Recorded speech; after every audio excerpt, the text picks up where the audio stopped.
Biscuit Audio Stories présente. Il paraîtrait que l'infâme empereur Wang le perverti a envoyé un rayon spatial qui transforme tous les habitants de la Terre en obsédés sexuels. J'ai même entendu dire que seul Flash Gordon peut nous aider. Il arrive justement sur la planète porno avec sa grosse fusée pour nous secourir. Je m'appelle Jade, Je suis Mina. et vous écoutez l'épisode 1 du N'importe Q. Des câlins, Didier, des câlins. J'ai des tonnes de câlins à t'offrir. Déloque-toi. Tu retires tout, y compris le tampax. Ça manque un peu d'érotisme. Mais je ne suis pas une professionnelle, madame. Je fais ça pour développer ma personnalité. Vous savez, je les connais, les filles de votre genre. Oh, ben c'est joli ce que vous me faites voir là. Si on faisait une petite partouze. Oh, moi, plus de trois, j'ai jamais essayé. Cette semaine, on s'attaque à un classique de la parodie porno des années 70. Et il s'agit de Flash Gordon, parodie érotique de Flash Gordon. Vous connaissez sûrement Superman, Captain Marvel, Batman et bien d'autres héros qui sauvent la veuve, l'orphelin et le monde entier tant qu'à faire. Mais qui est Flash Gordon ? Eh bien Flash, c'est cet homme qui se retrouve malgré lui sauveur de la Terre, menacé par l'infâme empereur Ming qui nous vient de la très lointaine planète Mongo. On part sur du space opéra kitsch et épique à souhait, où l'on suit les aventures intergalactiques aussi folles les unes que les autres. Flash Gordon apparaît pour la toute première fois dans les cases d'un comics publié en 1934. Le succès est immédiat, et même en France, où on le connaît dans un premier temps sous le nom de Guy l'Éclair. Si le comics a évolué jusqu'à sa dernière parution en 2003, Flash a été la star de nombreuses adaptations. Comptez 2 séries télé, 3 séries d'animation et 4 téléfilms. Mais l'adaptation la plus connue, la plus épique, la plus culte reste sans nul doute le Flash Gordon de Mike Hodge, sorti en 1980 avec Sam Jones dans le rôle titre, et le groupe Queen aux commandes d'une BO survoltée. Le film connaît d'ailleurs une seconde jeunesse grâce à la comédie de 2012 Ted, dont les héros sont des fans inconditionnels de Flash Gordon et de Sam Jones. Maintenant que vous êtes un peu plus familier avec Flash, ça vous dirait de rencontrer Flash Gordon, son pendant porno ?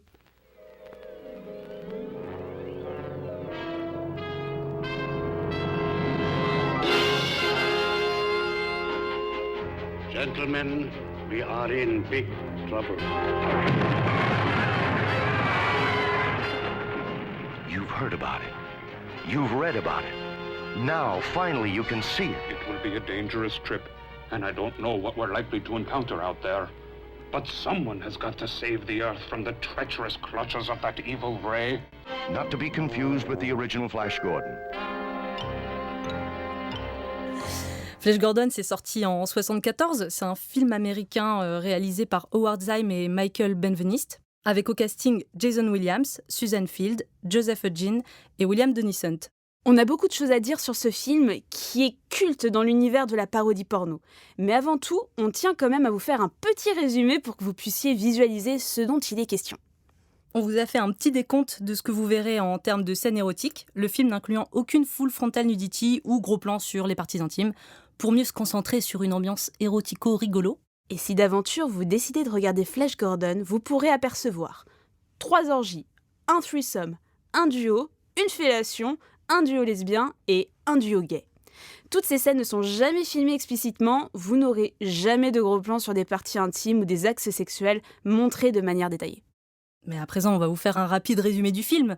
Non, parce que l'heure, elle est grave, Jade. Non mais l'heure elle est grave, enfin il y a un rayon sexuel qui est en train de frapper la Terre. Notre planète Terre fait face à une menace quand même, c'est du jamais vu. Ah bah non, mais tous les hommes et les femmes commencent à copuler de manière indécente sur nos trottoirs, dans nos bureaux, un peu partout. Ouais, et heureusement, il y a un groupe de scientifiques qui veut prendre les choses en main et qui fait une réunion, du coup.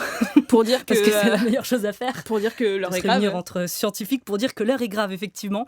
Et on a 3 infos, donc tout le monde est touché, apparemment. Hommes, femmes, mais enfants Hommes, et animaux. femmes. Tu vois, je me suis posé la question pendant le truc. Attends, mais t'as regardé la version française ou la version anglaise ? Ah oui, ça c'est très important à notifier parce que Mina ici présente n'a vu que la version VO, mais moi j'ai vu la version VF et croyez-moi qu'au niveau des traductions, on va y aller. Ça doit être pépite, les vieilles traductions de l'époque.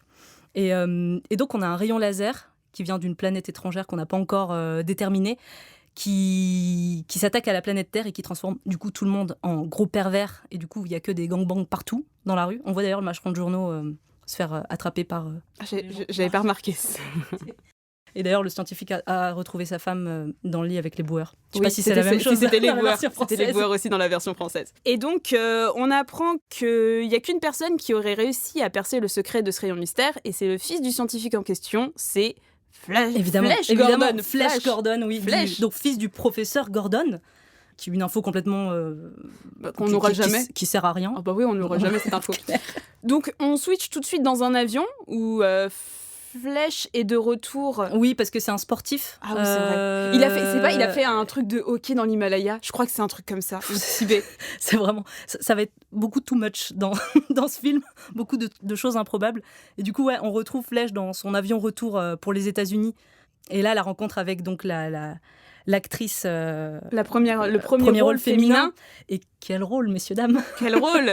On rencontre donc Dale Ardor, dont on a d'informations qu'elle est bonne. Et que c'est une grosse neuneu, cette meuf. Ah bah oui, mais c'est une blonde. Oh là là. Oh, pardon. Donc, comment se fait la rencontre avec Gordon ? Elle se tombe sert un dessus. verre d'eau. Et elle renverse son verre d'eau sur l'entrejambe, évidemment. Oh bah mince, alors, mais de Flash, ne vous vraiment, inquiétez pas, je vais vous essuyer, bah monsieur. oui.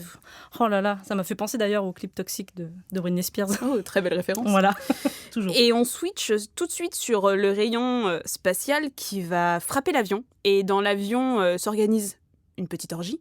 Une énorme partouze, ouais, une grosse orgie avec les pilotes. Avec les pilotes. Ah, les pilotes dans la version française qui disent « Tour de couille troll ». Tour de couille troll.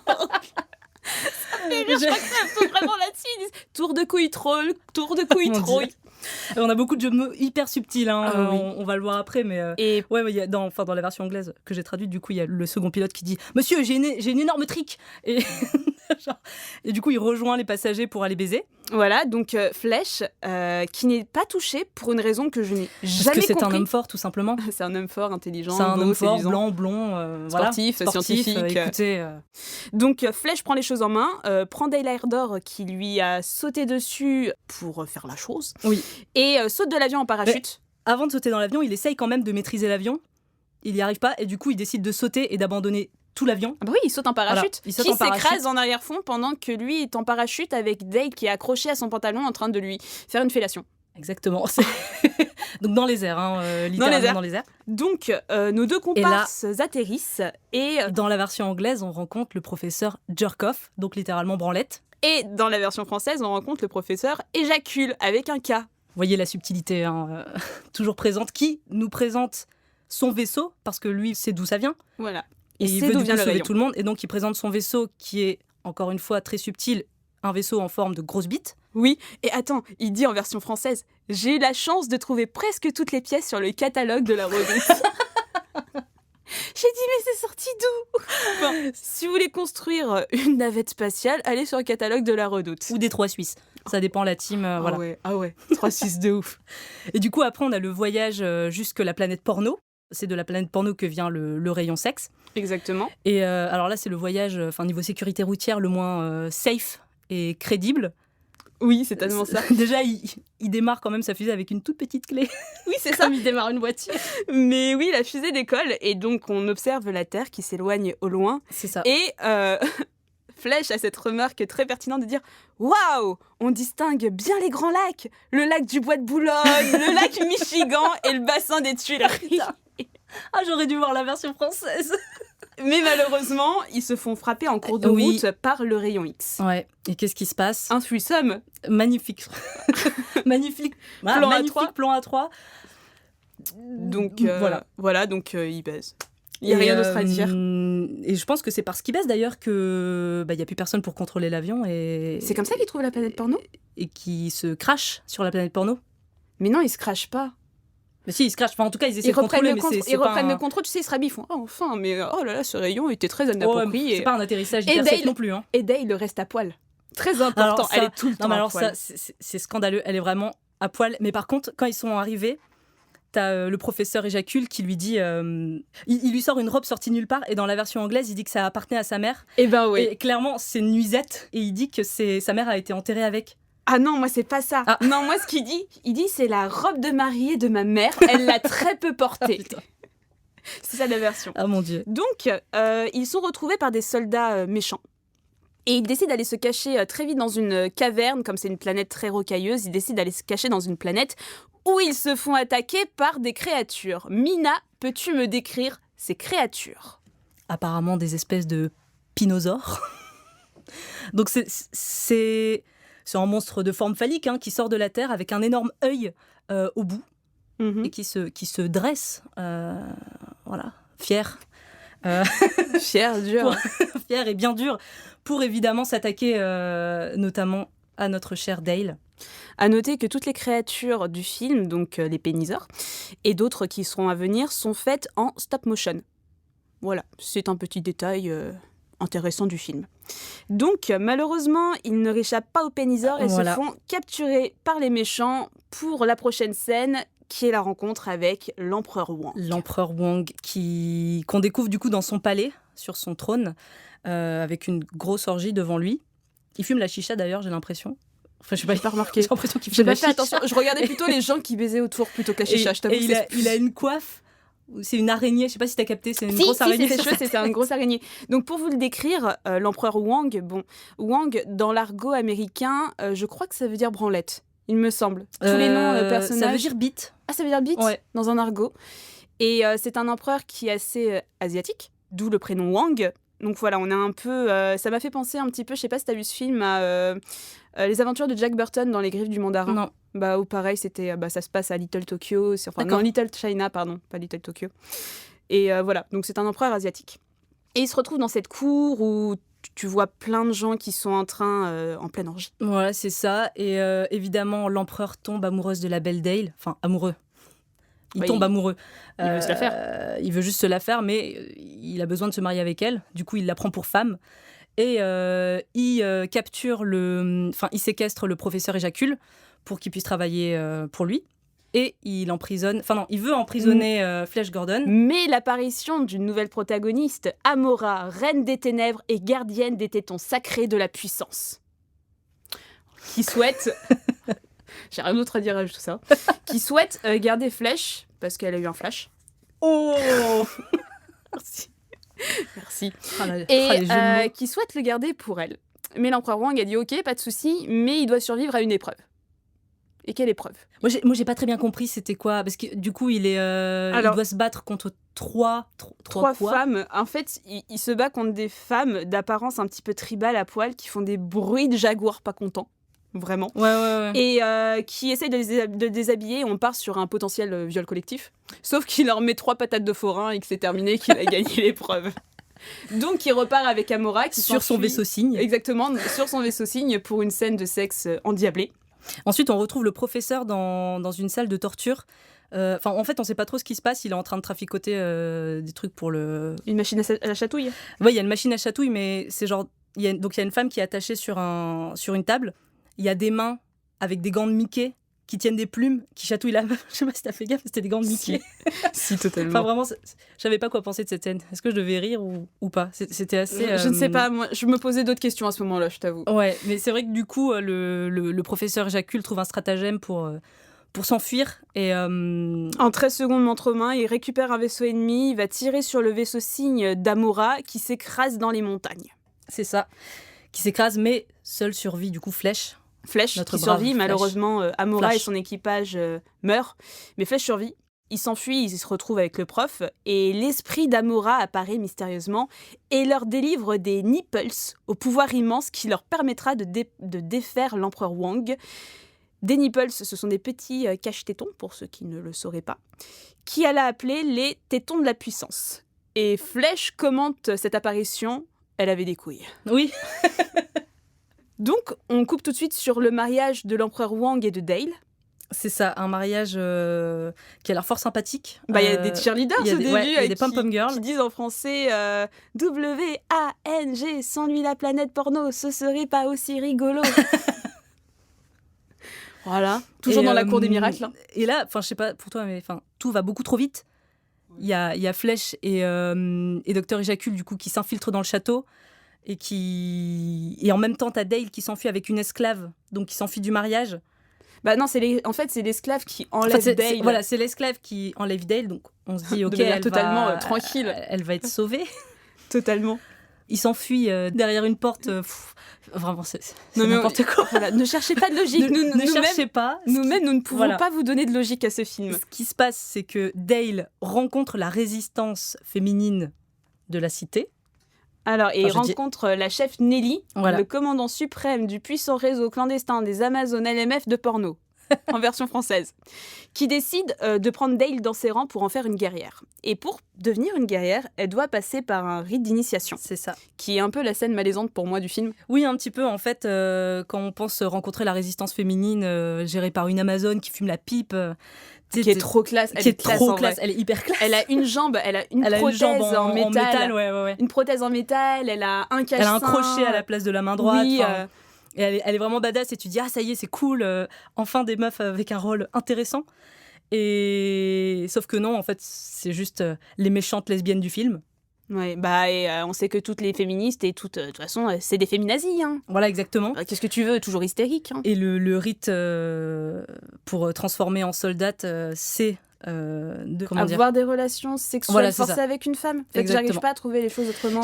Ouais, c'est vraiment hyper malaisant comme moment. Enfin, en plus, ça dure hyper longtemps. T'as et donc, t'as Dave qui est vient... allongé sur la table. T'as une meuf qui vient s'asseoir sur elle pour un cunilingus plus ou moins forcé. Ouais, donc heureusement, Flèche et le prof, ils viennent mettre des patates de forain vitef aux Amazones. C'est ça, et Éjacule menace les Amazones avec ses tétons. Ah oui, c'est tellement On n'a pas encore vu les pouvoirs de ses tétons. Non, on sait pas encore ce qu'il faut. Mais en tout cas, il les menace avec, donc c'est très gênant parce qu'il lève le torse et puis voilà. Mais l'une des Amazones va sonner un énorme gong qui va appeler une créature insectoïde, encore une fois en stop motion.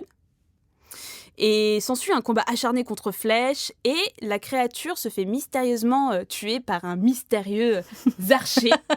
Mina, décris-nous cet archer. Un magnifique Robin des Bois qui s'appelle Prince Precious. En anglais. Donc, et en français, le prince Pédalo. Il n'y a pas plus explicite que ça, en fait. Et donc, visuellement, c'est un peu un croisement entre un petit Robin des Bois et Beau de la série She-Ra. Je sais pas si tu vois ce que c'est. La série She-Ra, non. Mais et qui est donc l'héritier légitime du trône de porno. Oui, voilà. Donc Pédalo les emmène dans son royaume, qui est un immense arbre-forêt, où le prof met au point un super laser qui, grâce au téton de la puissance sacrée d'Amora, détruira le rayon sexe. C'est ça. Et donc après, il s'infiltre. Enfin, il y a un traître qui balance le rayon qui est capable de tuer, de détruire le rayon sexe. Et ils veulent les nipples aussi. Ils veulent les nipples. Et donc le professeur Éjacule, Flèche et toute la team se retrouvent dans le palais de Wang. Exactement, ils se retrouvent dans le palais. Et ils se plantent de pièces en voulant se cacher. Et ils terminent dans les toilettes royales. Dans les toilettes impériales, j'ai mis des toilettes géantes. Et vraiment, c'est très gênant comme moment. Du coup, ils tirent la chasse d'eau, l'empereur Wang. Et, ils croient qu'ils sont morts, mais en fait, ils sont pas morts parce qu'ils sont en train de nager dans les plomberies. Mais j'aime bien l'effet cinéma de nager dans les plomberies. Oui, c'est plutôt chouette. C'est hyper joli. Il y a des effets spéciaux vraiment sympas. Ouais, franchement, visuellement, c'était plutôt cool. Et donc... Et là, donc ils retournent dans le palais. Et donc, il y a la bataille avec d'autres monstres, les robots violeurs. Oui, c'est vrai, les robots, ils ont une perceuse à la place. Ils ont une perceuse pite. Ouais, j'ai mis perceuse. Alors, je suis pas très douée en. Mais non, mais sa force, ce type d'outil, c'est du forage en fait. Ouais, C'est circulaire. C'est circulaire, c'est au niveau de l'entrejambe. Et du coup, ce sont les robots violeurs. Mais je crois. Comment ils arrivent à les défaire je crois que. C'est un peu n'importe quoi. Ils tapent 2 fois sur la tête. Il y a l'autre qui les. Il n'utilise pas ses tétons laser ? Ah si, peut-être. Il me semble. Les tétons, ouais, t'as sans doute raison. Ils utilisent ces tétons laser qui défont les robots, mais l'empereur Wang a une dernière carte dans sa manche, qui est une immense créature qui ressemble un peu à un diable, encore une fois en stop motion, qui ressemble à un énorme diable qui se réveille et qui va attaquer Flèche et ses amis. Une bonne fois pour toutes. Une bonne fois pour toutes, pour éradiquer les gentils. Mais on a une scène un petit peu King Kong lorsqu'il aperçoit Dale et qu'il la capture pour l'emmener tout en haut d'une immense tour. De la tour, ouais. Mais c'est hyper mignon. Enfin, du coup, c'est en stop motion et tout. Enfin, voilà, le monstre monte tout en haut. Et d'ailleurs, la voix du monstre, je sais pas comment elle est en français, mais en anglais. Elle est trop bien. Elle est très sexy. Elle est incroyable. Est-ce que tu sais qui l'a doublé, cet acteur Oui. À chaque fois, on a des références à Disney. On est désolé de... L'acteur qui double le monstre, dont je retrouverai le nom sans doute plus tard, est l'acteur qui fait la voix de Monsieur Indestructible dans Les Indestructibles. C'est l'un de ses tout premiers rôles. C'est assez déstabilisant, mais vraiment, il a une voix. C'est un étrange choix de voix pour le monstre de Flash Gordon. Et il a aussi joué dans un autre film Les Rois du patin avec Will Ferrell, et où il y a une scène notamment où ils font, donc c'est un duo de patineurs qui vont faire les JO, et il y a une scène de danse, enfin de patin. Ils le font sur la chanson de Flash de Queen cette fois-ci. Et donc est-ce que ce serait méta est joué par le gars qui double la voix du monstre et de Monsieur Indestructible. Donc je pense qu'il y a une la petite boucle est référence. bouclée. Voilà, la boucle est bouclée, j'ai envie de dire. Et le film donc se termine sur Flash qui va faire planter une fusée dans les fesses du monstre, Tout à fait. qui tombe de la tour et entraîne l'empereur Wang dans sa chute. Exactement. Et Flash s'enfuit de la planète en 2 secondes et c'est la fin du film. C'est à peu près ça, ouais. Quel film Et quel film Et quel film Qu'est-ce que t'en as pensé, toi ? Bah franchement, en fait quand tu penses à un film porno vintage, tu vas plus penser à des vidéos pseudo-amateurs des années 70 tournées un petit peu à la Super 8, tu sais, vraiment en noir et blanc, avec d'époque entre guillemets. Et c'est vrai, quand tu tombes sur ce genre de cinéma, c'est plutôt agréable surprise. Oui, mais en fait c'est hyper riche, c'est-à-dire qu'il y a plein de décors, il y a beaucoup de costumes, de figurants, enfin on sent qu'ils sont pas, ils se sont fait chier, quoi, tu vois, pour faire le film. Ah non, mais Il y a un peu de budget derrière. Bah, il y a du budget. Après, ça reste hyper kitsch. Il y a du budget, ça veut pas dire que tout est magnifique. J'ai envie de te dire, c'est hyper kitsch, c'est grotesque, mais... Regarde le Flash Gordon original de 80, Oui. il était déjà réputé pour être kitsch. Après, à noter, très important, que Flash Gordon n'est pas une adaptation de Flash Gordon de 1980, comme le film est sorti en 74, mais une adaptation de la série télévisée, et non du film. Donc, en gros... D'ailleurs, quand on voit le film de 80, on a l'impression que c'est... Enfin, moi, j'ai pas lu les comics. Moi non plus. J'ai pas vu la série originale non plus. Et j'ai que vu le film de 80, qui est sorti donc 6 ans après. Et quand on regarde les personnages, quand on regarde les péripéties, on dirait que c'est presque un copier-coller de Flash Gordon, pour le coup. Bah, je pourrais pas dire encore une fois, parce que moi, ma seule référence, c'est vraiment le Flash des années 80, qui est l'une de mes grandes références de mon enfance. Oui, mais je parle de celui-ci. T'as l'impression que le Flash de 80, c'est presque une copie de Flash, c'est ça. De Flash porno, quoi. C'est que moi, j'ai pas vu autre chose que le Flash de 80. Voilà, c'est ça. Donc ça se trouve, c'est juste une très bonne adaptation du comic de base, du matériel. Bah, après, le comic de base, il y a eu tellement de comics, encore une fois, c'est sorti entre 34 et 2003. Donc je sais pas comment a évolué l'histoire, mais en tout cas, ils ont gardé le même conducteur, le même fil scénaristique. Oui. Mais j'étais très surprise également, c'est de voir les scènes de sexe. C'est un film qui est très érotico-rigolol. Donc ça va être des blagues sexuelles, le sexe est très présent dans le film, mais pas présent visuellement. C'est qu'on voit pratiquement que des nichons et des gens à poil. C'est ça. Mais... ça bouge dans tous les sens, on les voit de dos, mais on va jamais voir une bite en gros plan, une chatte en gros plan, enfin... Vraiment, c'est pas vulgaire du tout, c'est juste rigolo et on voit des seins bouger, des culs bouger et c'est tout. Ouais, c'est ça, c'est burlesque en fait. Ouais. C'est totalement burlesque. Et ça fait du bien en fait de se dire, moi je m'attendais vraiment à un gros film de boules quand j'ai regardé le film, vraiment. Et pouvoir constater qu'en fait j'avais affaire à un véritable objet cinématographique, c'était très agréable. C'était... vraiment... Oui. C'est hyper construit, même en termes de scénario, de fil conducteur, ça a du sens, quoi. Bah, ça a du sens. Ça a du sens. On vient de raconter une histoire que nous-mêmes nous ne comprenons pas, mais ça a du sens. Mais également, j'ai été hyper impressionnée par les effets spéciaux du film. Ouais. Le bestiaire, il est super intéressant. Donc, on a des robots, on a des pénisores. Tu vois, c'est peut-être le seul animal un peu what the fuck du bestiaire. On a les robots violeurs. Les robots violeurs, on a l'insectoïde et on a cette espèce de diable, d'entité un peu surnaturelle du porno qui, à la base, ne devait pas parler. C'est pour ça que je faisais la réflexion. Ouais. C'est qu'à la base, il ne devait pas parler. Et ils ont décidé de lui rajouter une voix à la dernière minute en se calquant sur les mouvements de lèvres qui avaient été animés en stop motion. Et tu vois un peu, comment dire, que c'est un énorme hommage à Ray Harryhausen, qui est un technicien de stop motion absolument cultissime, qui a fait par exemple Jason et les Argonautes, qui a fait le choc des titans, tu vois. D'accord. Toutes ces créatures un peu, tu vois, que tu vois qu'elles sont fabriquées, mais voilà, qui sont animées en stop motion, et c'est super intéressant. À savoir que ce film est également culte dans un sens où il a regroupé énormément de techniciens qui sont devenus des sommités dans le monde du cinéma, que ce soit des doubleurs, que ce soit, je pense également à la personne qui a fait la musique, qui s'appelle Ralph Ferraro, qui est un compositeur à qui on doit, par exemple, la BO du Seigneur des Anneaux, l'animation de 1978, qui a participé à Barry Lyndon un an après Flash Gordon, juste un an après, qui a fait The Wiz et qui a fait un film que tu aimes tout particulièrement, Mina, The Mask. Ah oui, parce que j'ai un gros coup de cœur pour Jim Carrey dans The Mask, qui était mon premier fantasme, je pense, on peut le dire. Clairement, quand je voyais The Mask et quand il dansait avec Cameron Diaz. Oh, c'est sexy. Voilà, j'étais... Je sais pas quel âge j'avais à l'époque, mais vraiment, je l'avais en VHS. C'est 94, c'est 94 The Mask, donc... 94 ? Ouais, c'est sorti en 94, d'accord. Donc tu l'as vu bien après. En tout cas, je l'ai vu bien après. Et je l'avais en VHS et je me souviens vraiment, c'est mon premier souvenir de papillon dans le ventre. Oh, c'est mignon. Oui. Du coup, j'ai un affect particulier pour Jim Carrey. Mais même en termes, tu vois, d'effets spéciaux, il y a eu beaucoup de choses qui se sont passées autour du film. Il y a eu un énorme roulement. Il y a eu l'un des artistes d'effets spéciaux qui a cru que son atelier était hanté et qui a déserté le tournage, du coup, en pensant à une malédiction liée au film. Mais on a eu vraiment des artistes d'effets spéciaux. Je pense à Rick Baker, qui est un maquilleur FX, qui a fait Le Loup-garou de Londres de John Landis, qui a fait Vidéodrome de Cronenberg. Le Grinch avec Jim Carrey. Oui, Jim Carrey, la boucle est bouclée, qui a fait les Men in Black. Enfin, c'est assez dingue. Est-ce que tu as vu qu'à la base, il a failli être en lice pour la catégorie des effets spéciaux des Oscars ? Mais non. Si, parce qu'il y a aussi... Oui. Sauf qu'en fait, la catégorie a été sautée cette année parce qu'il n'y avait pas assez de films en compétition qui pouvaient... D'accord. Voilà. Et oui, on voit au final qu'il y a plein de maquilleurs, de spécialistes d'effets spéciaux qui aujourd'hui, ils bossent avec Spielberg pour Spielberg ou sur Star Wars. Vraiment des...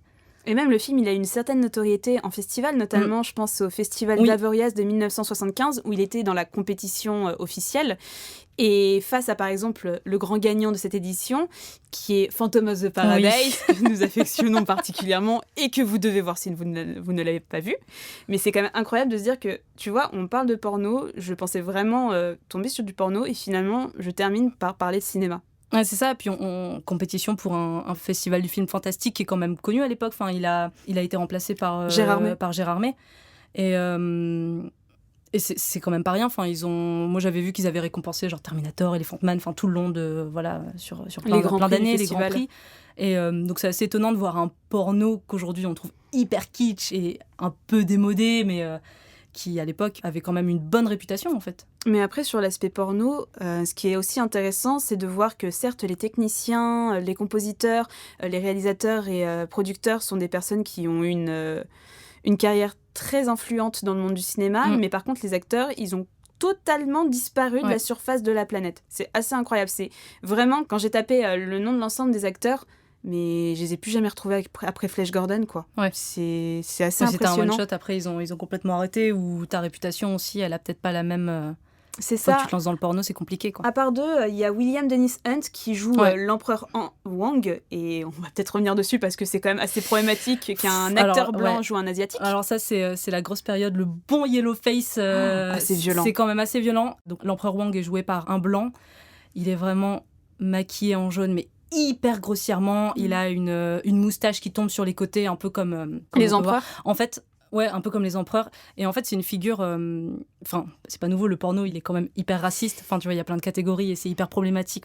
Quand t'as des catégories beurette, Asian, big black cock, voilà, c'est pas une nouveauté, le porno, c'est raciste. Mais après, ce qui est drôle, c'est que le film de 80, c'est aussi une énorme yellow face. L'empereur Wang. Je m'en souviens plus, ça, par contre. Et c'est aussi un acteur blanc qui joue l'empereur. Qui est joué 6 ans plus tard. Et, c'était l'époque, j'ai envie de te dire, c'était les années 80. C'est ça, et après, le comique de base, c'est le personnage est comme ça, est hyper stéréotypé. C'est vraiment une caricature un peu de ce qu'on appelait à l'époque le péril jaune. Et du coup, ce que j'ai vu, c'est que c'est un cliché qu'on retrouve souvent, ce genre de génie du mal, machiavélique, chinois, qui veut envahir, vraiment le truc du péril jaune, qui veut envahir l'Occident, quoi. Et du coup, c'est un personnage qui vient d'un livre qui s'appelle Fu Manchu. Et du coup, c'est devenu toute une...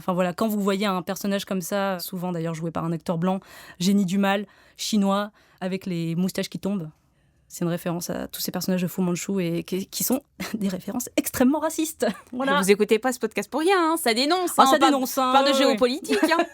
Attendez, hein. Vous en avez pour votre argent, que vous n'avez pas payé, mais vous en avez pour votre argent.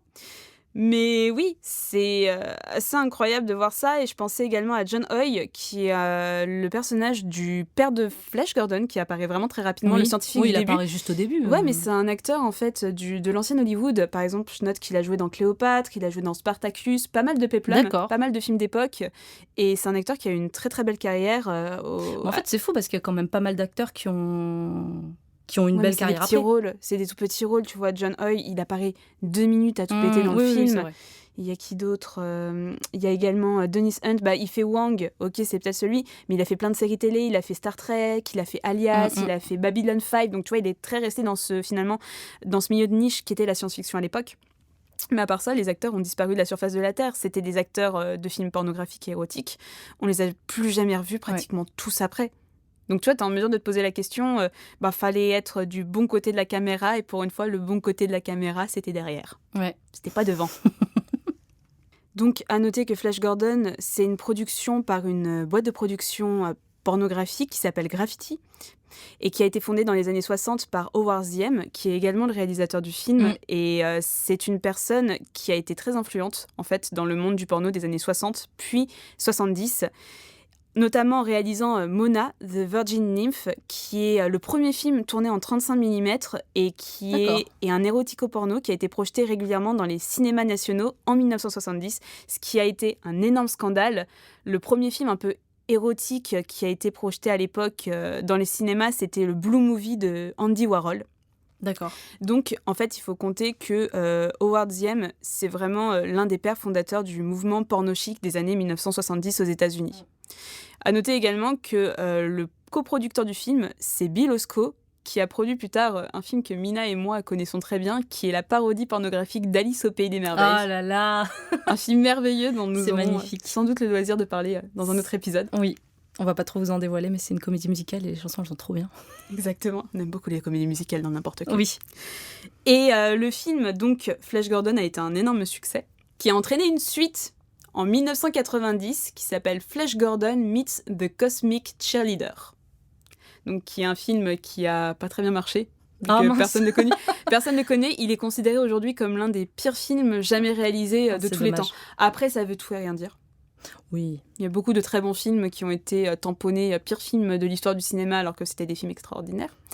Mais on a une suite qui est pratiquement introuvable. Moi, en tout cas, je l'ai pas trouvée sur Internet. Une suite après les Cosmic Cheerleaders ? Non, juste le deuxième. Il y avait un troisième qui était possiblement en lancement, mais ça n'a jamais abouti. Donc, ainsi mourut Flash Gordon, finalement. Mais Mina, dis-moi, est-ce que ça t'a excité, toute cette histoire ? Non. J'ai beaucoup ri, hein. C'est pas le problème. Mais vraiment, ça m'a pas... Non, ça m'a pas excité. J'ai pas frissonné un poil de... Ouais. Ça t'a excité, toi ? Non. Voilà. C'est mon âme de cinéphile s'est retrouvée aspirée dans un trou de kitsch ultime, mélangé à du cul avec les blagues, les répliques, les décors qui sont incroyables. Tu me mets de la stop-mo d'animation, c'est mon truc. Ouais. Moi, j'étais à fond à regarder un peu les techniques. En fait, c'est tellement un objet cinématographique à part entière que t'oublies le cul. Et finalement...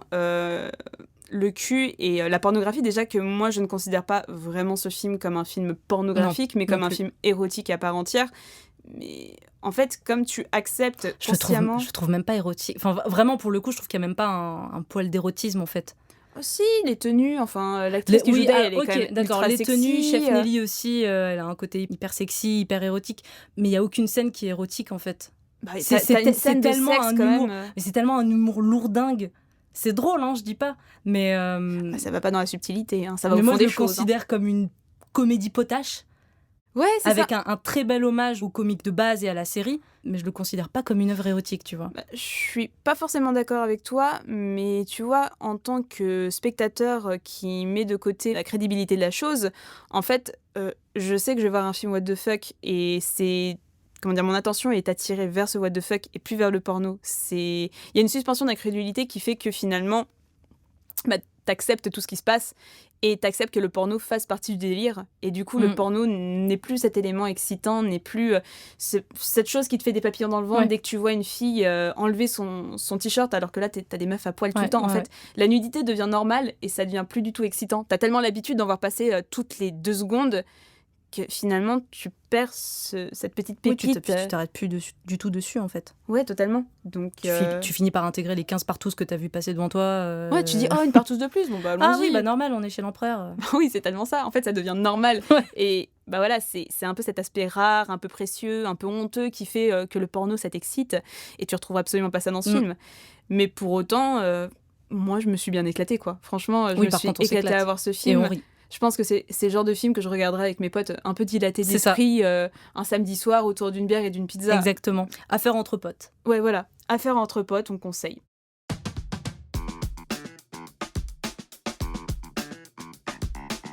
Eh bien, c'est tout pour Flash Gordon. On espère en tout cas que cette petite chronique vous aura donné envie de voir le film, que ce soit le porno ou l'original. Et n'hésitez pas à nous suivre sur notre Instagram, @n'importecu, pour être au courant des prochaines émissions. D'ici là, on se dit à dans 2 semaines. Allez, ciao! Daniel, Julien, la route est longue, hein? Bon voyage, Maurice! Nous préférons rester ici.